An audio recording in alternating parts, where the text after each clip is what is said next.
Good morning, everybody. It's Elizabeth Smith here from the Guru Co. And today's title is about making change permanent, or at least making it really purposeful and to stay put just long enough just to make the effort worthwhile. That sounds a bit negative of me, but we all know what change is. We make changes and then find ourselves doubling back on things and wondering where we lost that amazing change that we had made. Apologise. I seem to apologise a lot just lately for being late. I have already recorded this once, and for some reason, technical hitches, and I had a gremlin and nothing seemed to have recorded, so I apologise. So yes, so making change permanent, making it stay. We all talk about change. We all say, I wish I could change this, or I don't understand what if we just did this would happen. We want others to change around us. It's like, oh, will it be okay if he or she just did this? You even with children, we can't try and make children change. So I thought, well, this has all come from stuff that I've been watching over the weekend with sort of the Hollywood Weinberger stuff. And I thought, what, this is something we really ought to be looking at, because on a daily basis, I think we're always trying to change something.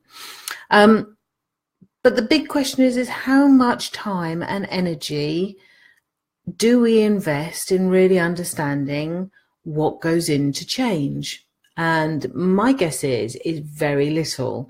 And I suppose it goes back to that pet hate of mine with, the New Year's resolutions and things like that. We want this change, but it's just terribly easy to say the sentence. The truth of the matter is, and I think I've probably said it before, is we cannot make others change. We may be able to influence some of their thinking, but in actual fact, you yourself can't make somebody else change, especially if they don't want to, or if you're not even on the right page or the same page as each other.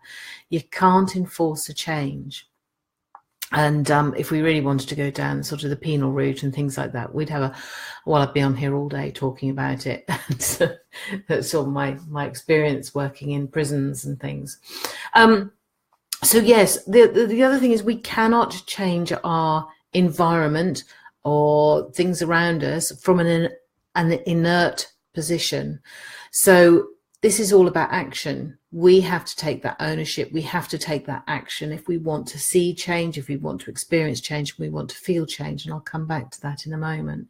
So take your minds back to all the stuff that's been on telly and the Hollywood scenario with Weinberger, and Weinberger won't be on his own. That pressure from wanting to make it to the top for these people, and I think it's male and female. I'm not just sticking to females. This behavior, this culture within Hollywood, the pressure to do as you're told from people above you is there, and I think it's always been there. Now there's been this huge uproar about it and everyone's speaking out about it now. Do you think it's changed? Do you think the culture will change just because it's been exposed to the press? It's a question. I know how I feel about it. And if you look at any change that is imposed, such as drinking and driving, we talk about drinking and driving and it's socially unacceptable and we all talk about it and we all, but we know it goes on all the time. People get away with it all the time. Just because we say it, just because it's against the law, does it mean we've changed anybody's attitudes towards it? Think about smacking and children and corporal punishment for those things. Just because we've outlawed it, have we changed people's attitudes towards it? Have we changed our whole value system around it? I suggest on a lot of fronts, no. Same with fox hunting. You could just go on and on and on, because these things are imposed on us. But no one has ever gone to all those different levels for every individual. It's just a blanket ban on something. It's just and I just think it's terribly sad because, you know, the second someone turns their back, people revert to type. So what I'm really saying to us and what we need to do as individuals, because like I say, we can't change the world around us. You can only change each other or ourselves on an individual basis. And eventually we will change our culture and we will start coming together, and you will find that by changing certain things about the way you behave, believe, live, anything like that, you will then start moving in different areas. So this is really, you know, it's terribly important to get this right for ourselves. So like I said, we can't impose anything and we can't impose change. So for instance, me, my business, and what I want to do with my life will have an impact on my husband. It will have an impact on my grandchildren, and it will have an impact on my retirement. I hope my retirement is never going to be dull and never going to be boring. So when you make these changes to your outlook on life, it will always be the pebble in the pond. There'll be ripples around. Certainly when one of the things I was going to bring up that I really believe is where change has the most amazing shift with very little thought and very little effort from you is when you face adversity. Now, I know when I had my heart attack, which is now, thank Lord, 6 years ago, lots of things changed for me inside my values and my value system. No longer, I mean, my daughters say that I'm not as patient as I was. And I think, well, no, I just think I'm not quiet about it anymore. I think I just have more of a voice, because when you face things like that, you suddenly realize just how vulnerable you are. And this is a call out to most of you. Anyone who's been in, I don't know, maybe a relationship, a significant relationship breakdown, loss of jobs, loss of a house through debt, or a loss of something to do with your health. You know, if you're in an accident, whether it's a permanent injury or whether it's just a significant but quite life-threatening injury, major shifts happen within you, almost like you have no control over them. But the big for us for this self-coaching thing is we do have these choices and we can make these changes without facing that. We don't have to go to that point. So what my suggestion to you is when you start thinking about change, and anybody out there who is thinking about change and significant life changes for yourselves, think about the certain levels that you need to look at where this change belongs.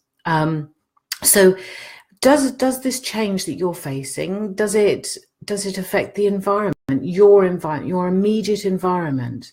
If so, what do you need to put in place? What do you need to prepare? You know, if you had guests coming around, you would make sure you had prepared your home, especially if you had warning. If you don't, that's another thing, God help us. But you know, you will go and prepare, like Christmas was coming and I had family coming. I would make sure I had my menu written and things like that. So what do you need to prepare for this change? On our behavior levels, what does this change mean? How would I have to behave differently? So for instance, me and my eating, where I just love food, what would I have to change in my behavior to really get a hold of that? If I really made this conscious effort and I really wanted to change my eating habits, on what level in my behavior would I have to address? And am I prepared to do that? Then you go on to sort of skills. What skills do I need? If I want to make this change, what skills do I need? Do I have these skills? Do I have to go out and get them? What do I have to read? What do I have to watch? What studies do I have to do? Who do I have to employ? What do I have to employ to increase these skills? So each time you go through all these levels, and it's quite fascinating. You'll suddenly find, bingo, this will be the one thing that will change everything else. So for instance, if I went to my values and my beliefs levels with loving my food, if I got a grip of that, my behavior would change. Yeah, it would change, wouldn't it? My environment would change, yes, because I'd shop differently. Do you see what I mean? So it's like there's a real multi-level, but it's almost the domino effect. So take that idea of what you want to change, go through those levels. So I'll repeat them. So that your environment, your behavior, your skills and beliefs, and your beliefs and values, your identity. What would that mean about you as an individual if you grasp that change? Where would you be at that identity level? And I am doing a course about this very shortly. So if you're really interested, this is fabulous. It's about really finding yourself. And for what greater purpose would I be making this change? It's all fabulous. It takes effort. You cannot change yourself or anything else from an inert position. You have to be prepared to put some work in. I hope you enjoyed this. If you know anybody else who would appreciate this or potentially make their changes through this, please do share this video, and I'll be back in a few days. Thank you so much for watching. Bye-bye.